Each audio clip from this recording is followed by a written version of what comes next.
성경 말씀 사도행전 18장 1절에서 11절입니다.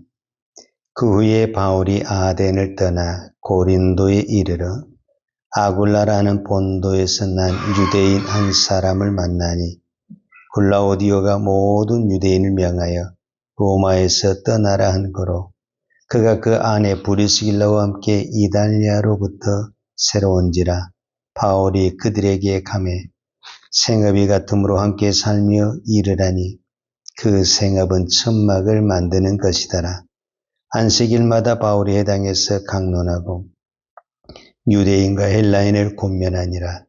실라와 디모데가 마게도냐로부터 내려오매 바울이 하나님의 말씀에 붙잡혀 유대인들에게 예수는 그리스도라 밝히 증언하니 그들이 대적하여 비방하거늘 바울이 옷을 털면서 이르되 너희 피가 너희 머리로 돌아갈 것이요 나는 깨끗하니라.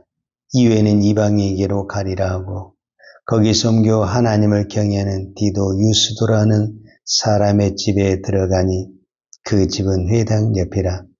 또 회당장 그리스도가 온 지방과 더불어 주를 믿으며 수많은 고린도 사람도 듣고 믿어 세례를 받더라. 밤에 주께서 환상 가운데 바울에게 말씀하시되 두려워하지 말며 침묵하지 말고 말하라.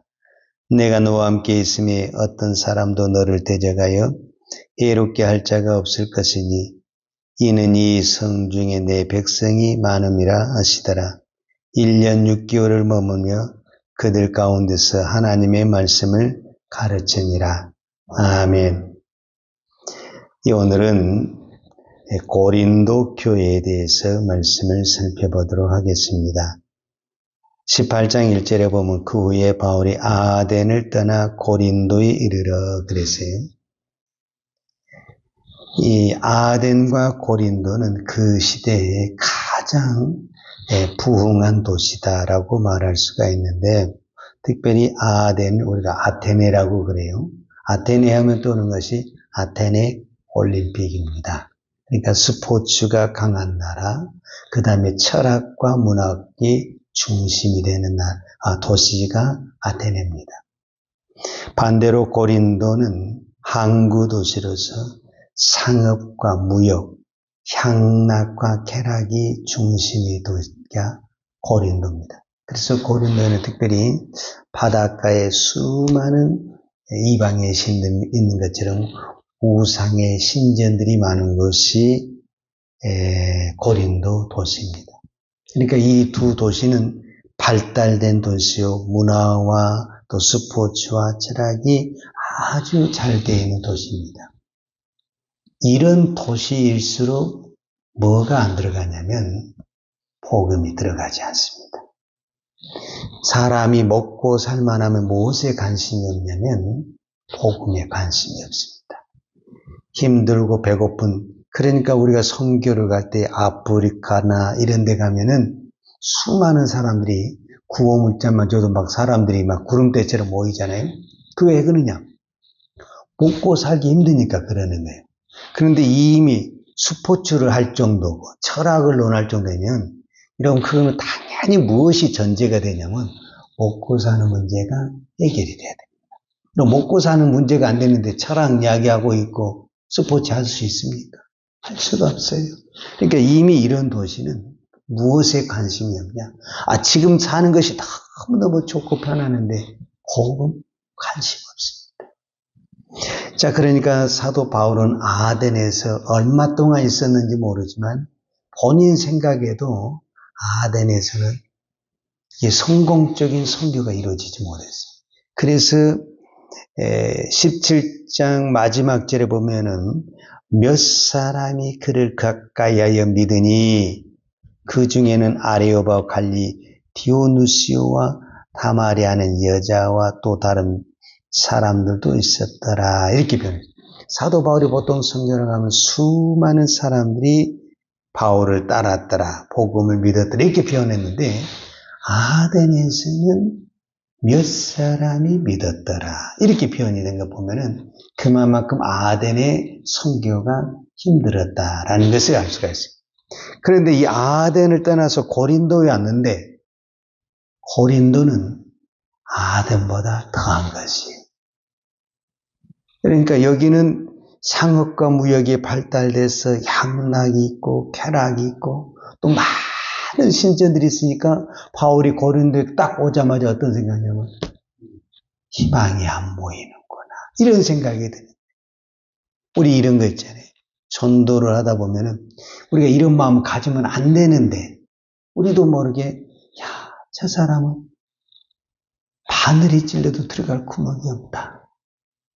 저 사람은 예수를 안 믿을 것 같다. 이런 생각이 들어가지고 아예 말도 못 꺼내는 그런 우리가 생각을 가질 때가 있다. 그 말이죠. 바로 그런 도시가 어떤 도시였냐. 바로 바울에게 고린도 도시였다라는 것을 말해주고 있는 겁니다. 그래서 사실 나중에 고린도 전서에 보면 사도 바울이 고린도 교회 편지를 쓸 때 자기의 솔직한 마음을 이야기해요. 뭐라고 이야기하냐면 고린도전서 2장 3절에 보면 내가 너희 가운데 거할 때 약하고 두려워하고 심히 떨었노라. 우리가 생각할 때 바울은 항상 당당하고 담대하고 힘있게 복음을 전한 것 같지만 바울도 똑같은 사람입니다.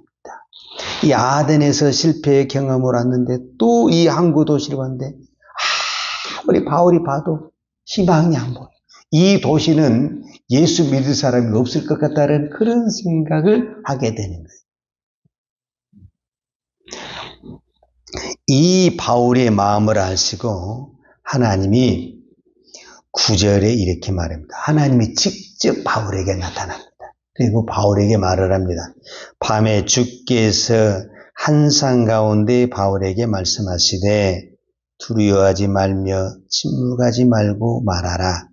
내가 너와 함께 있으며 어떤 사람도 너를 대적하여 해롭게 할 자가 없을 것이니 이는 이 성중에 내 백성이 많음이라 하시더라. 하나님이 바울에게 나타나서 첫 번째 하는 말이 뭐냐면 두려워하지 말라 이 말을 했다라는 거예요. 그러니까 지금 고린도전서 2장에서 사도 바울이 고백한 것처럼 사울은 지금 딱 고린도에 왔는데 마음에 두려움이 생기고 낙심이 생기고 절망이 생겨서 오늘 우리로 말하자면 자신감이 툭 떨어진 거예요. 의욕이 떨어진 거예요. 그리고 몸도 마음도 지친 거예요. 왜냐하면 사실 17장에 보면은 무슨 일이 있었었냐면은 데살로니가에서 아덴으로 넘어갈 때 아덴에서 사실은 바울과 실라가 이제 동역자인데 같이 오지 않았어요. 바울 혼자 와서 아덴에서 기다리다가 복음을 전하는데 그게 안 돼가지고 고린도까지 사실은 혼자 들어오게 됐어요. 그리고 나중에 5절에 보면 실라와 디모데가 마게도냐로부터 내려오매 바울이 하나님의 말씀에 붙잡혀 유대인에게 예수는 그리스도로 바퀴 증언하니 그랬어요. 그러니까 즉 처음에 들어올 때는 바울 혼자 들어왔어요. 몸은 지쳐있죠. 혼자 있죠. 여러 가지 영적으로 육적으로 지쳐있는 상태에서 이 선교를 감당하려고 했을 때 바울에게도 낙심이 된 거예요. 그때 하나님이 찾아와서 바울에게 뭐라고 말을 하냐. 두려워 말라.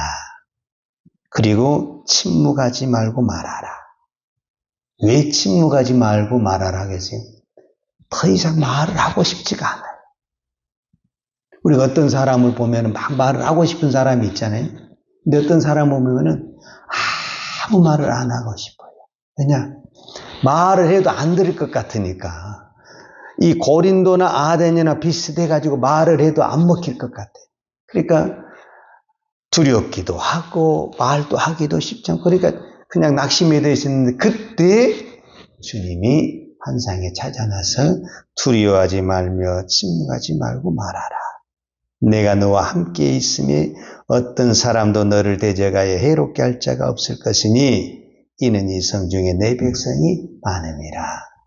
즉 하나님이 직접 즉 주님이 직접 바울에게 찾아와서 무엇을 하고 있는 거죠? 위로를 하고 있다. 이렇게 말할 수가 있죠. 그런데 우리가 한 가지 발견할 것은 선교, 그 다음에 전도 다 하나님이 하십니다. 바울이 한 게 아니고 하나님이 하십니다. 사실 아덴에서 사도 바울은 복음을 증거했지만은 그들의 철학과 이념에 부딪혀서 전도가 안 됐잖아요. 그리고 몇 사람만 복음을 믿고 그런 현상이 나타났지만 사실은 여러분 몇 사람이 믿든 수많은 사람이 믿든 선교는 실패가 없는 것입니다. 여러분 이 땅에 큰 교회가 되면 성공한 것이고 작은 교회가 되면 그건 실패한 것입니까? 그렇지 않습니다. 큰 교회가 되든 작은 교회가 되든 우리는 복음의 씨앗을 뿌리면 이미 우리는 성공한 것입니다. 그 나머지는 하나님이 하시는 것입니다. 사실 성경에는 안 나왔지만 물론 이 고린도는 고린도 교회가 세워졌으니까 하나님의 부흥의 역사가 일어났다 하지만 이 아덴에는 아테네 교회, 아덴 교회는 없어요, 성경에. 그러나 그 역사에 보면은 아덴에 바울로라는 거리가 있어요. 바울의 거리. 그러니까 그 도시에 바울의 거리가 세워졌다라는 것은 그만큼 바울이 추종하는 사람들이 많이 있었다라는 것을 말해주고 있습니다. 그러면 이 일을 누가 하는 것이냐? 하나님이 하시는 것입니다. 자, 그러면은 오늘 우리는 이것을 한번 다시 생각해 볼 수 있는데 이 고린도 교회가 어떻게 세워졌느냐 했을 때 1절과 2절에 보면 그 후에 바울이 아덴을 떠나 고린도에 이르러 아굴라라는 본도에서 난 유대인 한 사람을 만나니 클라우디오가 모든 유대인을 명하여 로마에서 떠나라 한 거로 그가 그 안에 브리스길라와 함께 이달랴로부터 새로운지라 바울이 그들에게 감해 그랬습니다. 그러니까 고린도 교회가 세워진 중추적인 역할을 한 사람이 누구냐면 아굴라와 브리스길라. 이 아굴라와 브리스길라는 어떻게 해서 고린도로 오게 됐냐면 원래 이 아굴라는 유대인이고 그의 부인 브리스길라가 로마인입니다. 근데 이 두 사람은 원래 로마에서 무슨 사업을 하고 있었냐면 3절에 보면 생업이 같음으로 함께 삶에 이르라 하니 그 생업은 천막을 만드는 것이더라 그랬습니다. 그러니까 이 아굴라와 브리스길라의 이 직업이 뭐냐면 천막을 만드는, 그래도 로마에서는 꽤나 큰 사업을 하고 있었어요. 그런데 갑자기 황제가 무슨 명령을 내리냐면 유대인 추방 명령을 내리게 돼요. 그게 이제 로마 글라우디오 황제 때 일어난 사건이 무슨 일이 있었냐면 이 글라우디오 황제 때 로마에 사는 유대인들이 폭동을 일으킵니다. 그러면은 이 유대인 폭동을 일으킨 사람들만 어떤 처벌을 한 것이 아니라 황제가 어떤 칙령을 내려보냐면 이 사건을 계기로 해서 로마에 있는 모든 유대인은 로마를 떠나라, 이런 칙령을 내리게 되는 거예요. 그러니까 난데없이 이제 모든 그 사업체를 놓고 떠나야 했던 거예요. 그래서 그 사람들이, 이 사람들 원래 사업하는 사람들이니까 어디로 오게 됐냐면은 고린도라는 이 무역과 상업의 도시에 오게 됐는데 그때 딱 어떻게 만났냐면은 바울과 이 아굴라가 만나게 됐다. 이것이 우연이 아니라 하나님의 작품이다라는 겁니다. 하나님의 작품. 이 부분을 가지고 사도 바울은 이제 고린도후서에서 어떻게 이 부분을 표현하고 있냐면은 왜 하나님은 이 바울에게 선교 사역을 하는 바울에게 이렇게 고통을 주고 힘들게 할까? 그 이유가 있습니다. 그것을 사도 바울은 고린도 후서를 쓸 때 그 이야기를 합니다. 그러니까 고린도 전서를 쓸 때는 내가 맨 처음에 고린도에 갔을 때 낙심하고 두려웠다, 이런 표현을 쓰고, 고린도 후서는 왜 하나님이 나를 이렇게 했는가 그 이유에 대해서 쓰는데 그게 뭐냐면은 고린도후서 1장 3절에 보면 찬송하리로다 그는 우리 주 예수 그리스도의 하나님이시요 자비의 아버지시요 모든 위로의 하나님이시며 우리의 모든 환난 중에서 우리를 위로하사 우리로 하여금 하나님께 받은 위로로서 모든 환난 중에 있는 자들을 능히 위로하게 하시는 이시로다. 그러니까 왜 하나님은 바울에게 이런 고난을 당하고 힘든 일을 당하게 되냐면 바울이 선교해야 될 그 대상들이 그런 고난과 아픔을 당하고 있기 때문에 그 고난 당하고 아픈 사람들을 위로하려면 바울이 무엇을 먼저 해야 되겠어요? 바울이 그런 고난을 당하지 않고 어떻게 위로가 되겠냐 그 말이에요. 자, 오늘 성경에 본 대로 바울이 아덴을 떠나서 고린도에 갔어요. 고린도에 가서 아굴라와 브리스길라를 만났는데 이 아굴라 브리스는 원래 로마에서 하나님을 믿는 사람들이에요. 그들은 성실하게 착하게 사업을 했어요. 근데 어느 날 갑자기 황제의 명령으로 로마를 떠나서 고린도 왔을 때 모든 재산을 다 놓고 왔을 때 그들의 상처는 말로 표현할 수 없는 상처인 거예요. 하루아침에 세상 말로 거지가 되고 아무것도 가진 것이 없이 이 고린도에 왔는데 이 사람을 누가 위로하냐 그 말이에요. 누가. 그랬을 때 바울은 이 사람을 만나서 그들이 가지고 있는 복음을 이야기하면서 그들이 서로 대하면서 서로에게 위로가 되고 그 두 사람이 이렇게 합하여서 결국은 뭐가 세워지게 되느냐? 고린도 교회가 세워지게 되는 것을 볼 수가 있습니다. 하나님은 내가 너와 함께 하겠다. 두려워하지 말라. 내가 너와 함께 하겠다. 이렇게 말씀했잖아요. 저는 이 말씀을 사도 바울이 환상 중에 들었을 때 바울은 큰 위로가 되고 아마 하나님 앞에 감격했을 것 같아요. 왜냐하면 다메섹 도상에서 부른 다음에 사도 바울은 이제 그때부터 본인 인생이 없어. 내가 가고 싶은 것도 없고 내가 하고 싶은 다 성령이 이끌려서 이렇게 사역을 했잖아요. 그런데 가는 곳마다 표적과 능력도 나타났지만 쫓겨나가고 돌에 맞고 무시당하고 얼마나 많은 고난이 당했단 말이에요. 그런데 주님이 뭐라고 하냐면 내가 함께 있었다. 그 쫓겨날 때에도 네가 돌에 맞을 때에도 네가 감옥에 들어갈 때도 주님은 함께 있었다라고 말씀하십니다. 그러면서 오늘 아글라와 그 다음에 브리스를 만나게 이 하는 것 내가 함께 한다는 증거로 이 만남을 주십니다. 주님이 바울에게만 그렇게 말한 것이 아니라 오늘 저와 여러분에게도 내가 너를 부를 때부터 나는 너와 함께하고 있었다. 내가 떠나지 아니했고 그 다음에 내가 힘들 때 옆에 사람을 붙여주고 오늘 우리가 이 새벽에 기도할 수 있도록 인도하는 것 내가 함께하는 증거다. 이렇게 말씀하고 계십니다. 오늘 내가 이 새벽에 기도할 수 있는 것 하나님이 함께하는 것입니다. 하나님이 함께하지 않으면 내가 이 새벽에 기도할 수가 없습니다. 오늘 내가 주일 예배를 드리는 건 내 힘으로 드리는 것이 아니라 하나님이 함께 하시지 않으면 우리가 예배를 드릴 수가 없습니다. 오늘도 주님이 함께 하신다.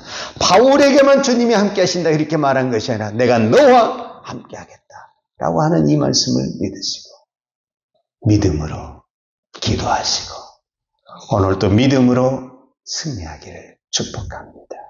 기도하겠습니다. 하나님 아버지 감사합니다. 오늘도 나 같은 죄인을 불러주시고 나와 함께 하시며 나와 동행하시며 나를 인도하신 아버지 하나님 감사합니다. 때로는 앞이 보이지 않고 실망과 낙심 속에서 절망할 때도 있었지만 그때마다 하나님은 나의 손을 붙들어 주시고 내 발걸음을 붙들어 주셔서 여기까지 인도해 주시고 오늘도 이 새벽을 깨며 기도할 수 있는 힘을 주시고 은혜를 주신 아버지 하나님 감사합니다. 하나님의 은혜가 아니면 오늘도 우리는 새벽에 기도할 수가 없습니다. 내 힘으로 기도할 수 없습니다. 내 힘으로 믿음의 길을 걸어갈 수가 없습니다. 내 힘으로 예배할 수도 없습니다. 내 힘으로 하나님을 찾아갈 수도 없습니다. 내가 오늘 예배할 수 있는 것, 내가 오늘 하나님 앞에 기도할 수 있는 것, 하나님의 힘이 아니고는 할 수가 없습니다. 오늘 우리에게 이 은혜를 허락하신 아버지 하나님 감사합니다. 오늘도 이 믿음으로 기도하고 오늘도 이 믿음으로 예배하는 주의 백성들의 기도와 예배를 받으시고 하늘의 신령한 은혜를 베풀어 주옵소서. 오늘도 우리는 내 힘으로는 아무것도 할 수가 없습니다. 그러나 오늘도 하나님이 나와 함께 하심을 믿고 믿음으로 살아갈 때 주님은 나와 함께 하시고 나를 도우시고 나를 인도해 주실 줄 믿습니다. 오늘도 이 믿음으로 일어나게 하여 주옵소서. 예수님의 이름으로 기도하였습니다. 아멘. 유하는 내게 복을 주시고 너를 지키시기를 원하며 유하는 걸굴로 내게 비추사 은혜 베푸시기를 원하며 유하는 걸굴을 내게로 행하이드사 평강 주시기를 원하노라. 이제는 나 같은 죄인을 위하여 하나님 우편에 앉아 중보하시는 우리 주 예수 그리스도의 은혜와 독생자를 보내주신 아버지 하나님의 그 크신 사랑과 성령님의 풍성한 은혜가 오늘도 나와 함께 하심을 믿고 믿음으로 기도하며 믿음으로 살아내기를 원하는 사랑하는 주의 종들 머리머리 이해와 이 나라 이 민족과 한국 교회 위에 온 열방의 이 생명의 복음을 증가하는 선교사님들 위에와 사랑하는 주의 자녀들 머리 위에 이제로부터 영원토록 함께 있을지어다. 아멘.